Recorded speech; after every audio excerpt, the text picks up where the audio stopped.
విజయనగరం జిల్లా మెంటాడ మండలం జైతి గ్రామంలో ఎరువుల నిల్వ వినియోగం నానో యూరియా అలాగే డీఏపీపై రైతులకు అవగాహన కార్యక్రమాన్ని నిర్వహించారు. వ్యవసాయ విస్తరణ అధికారి కోరాడ సాయికృష్ణ తెలిపినట్లుగా కలెక్టర్ ఆధ్వర్యంలో 7, 8, 9 తేదీలలో డయల్ యువర్ కలెక్టర్ కార్యక్రమం ఉంటుంది. ఇక గ్రామస్థాయి అధికారులు ఎరువుల సరఫరా అలాగే ఉపయోగాలు వివరించి రైతులను అవగాహన చేయనున్నారు.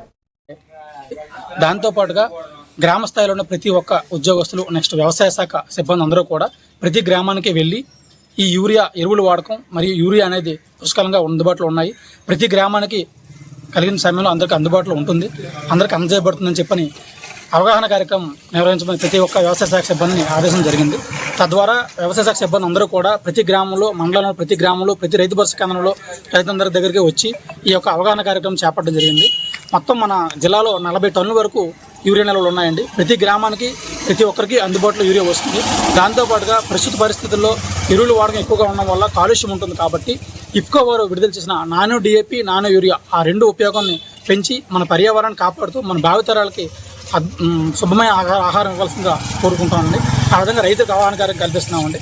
ఇంకోటి ఏంటంటే రైతులందరూ కూడా యూరియాని విరివిగా వాడుతున్నారు, దానివల్ల ఇబ్బందులు ఏర్పడుతున్నాయి. కాబట్టి ప్రతి ఒక్క రైతు కూడా కొంచెం కొంచెంగా దాన్ని తగ్గించుకుంటూ ఒక్కసారిగా కాకుండా మనకున్న 2-3 ఎకరాల్లో 1 ఎకరానికైనా యూరియా వాడి మిగిలిన 2 ఎకరాలకు కూడా ఖచ్చితంగా నానో డిఏపి, నానో యూరియా వాడి ఆ ఒక విలువలు తగ్గించి ఆటోమేటిక్గా ఇంకా రానున్న తరాల ఇంటికి కూడా ఈ యూరియా వాడకాన్ని తగ్గించి నానో డిఏపి, నానో యూరియా వాడుతుందిగా కలెక్టర్ గారు ఆదేశం జరిగింది. ఆ విధంగా